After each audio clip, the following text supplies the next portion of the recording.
Bulldozer की कार्रवाई पर रमाकांत मिश्रा का पलटवार। योगी मोदी सरकार में नहीं उजड़ेगा किसी गरीब का घर। बता दें कि शासन के मंशा के अनुरूप नगर पंचायत में सड़क पटरियों पर किए गए अतिक्रमण पर शुक्रवार को प्रशासन का बुलडोजर चला, जिसके कारण दर्जनों दुकानदार प्रभावित हुए तथा आगे की कार्रवाई के लिए प्रशासन ने अतिक्रमणकारियों को अल्टीमेटम भी दे दिया।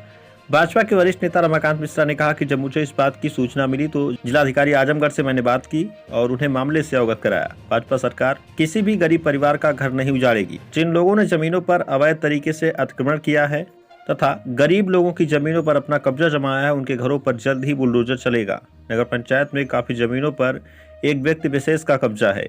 जमीन पर कब्जा करने की नीयत से 13 लाख का भवन बनाकर अतिक्रमण किया गया था, जिसे प्रशासन के बुलडोजर ने जमींदोज कर दिया। नगर पंचायत में ना तो किसी गरीब का घर उजाड़ा जाएगा और ना ही किसी गरीब को पटरियों से हटाया जाएगा, जिसके लिए जल्द ही नगर विकास मंत्री से वार्ता की जाएगी। आइए सुनाते हैं भाजपा नेता रमाकांत मिश्रा ने क्या कुछ कहा। आजमगढ़ से विनोद राजभर की रिपोर्ट। आक्रमण पर बुलडोजर नहीं चला, सफाई और पटरी साफ करने की योजना बनी है। भारतीय जनता पार्टी की सरकार में न कोई उजाड़ा जाएगा, न किसी का मकान गिराया जाएगा।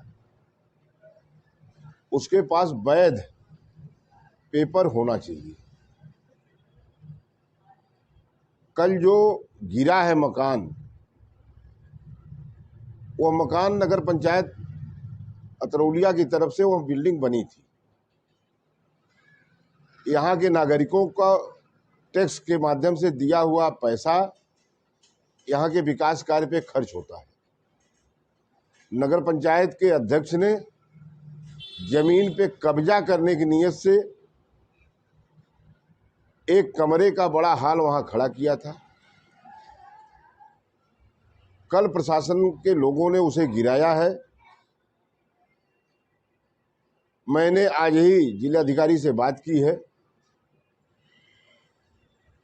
मैं देर शाम तक प्रदेश के हमारे जो नगर विकास मंत्री जी हैं, आदरणीय ए के शर्मा जी से भी मैं बात करूंगा। वो 10 लाख की जो बिल्डिंग कल गिराई गई, वो बनी क्यों थी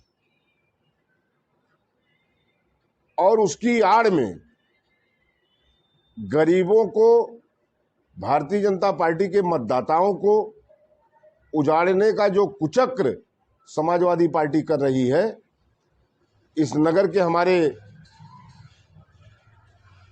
जो प्रत्याशी रहे हैं श्री धर्मेंद्र निषाद जी, कमल के निशान पर और समर्थन से जीते हुए जो हमारे बहुमत के सभासद हैं, जिनकी संख्या 7 है, नगर पंचायत के इस कृत्य का विरोध दर्ज कराएंगे और जरूरत पड़ेगी तो प्रदेश के माननीय मुख्यमंत्री के यहाँ जाके अपनी बात रखेंगे।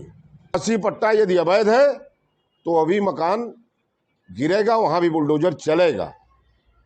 अनेक लोगों ने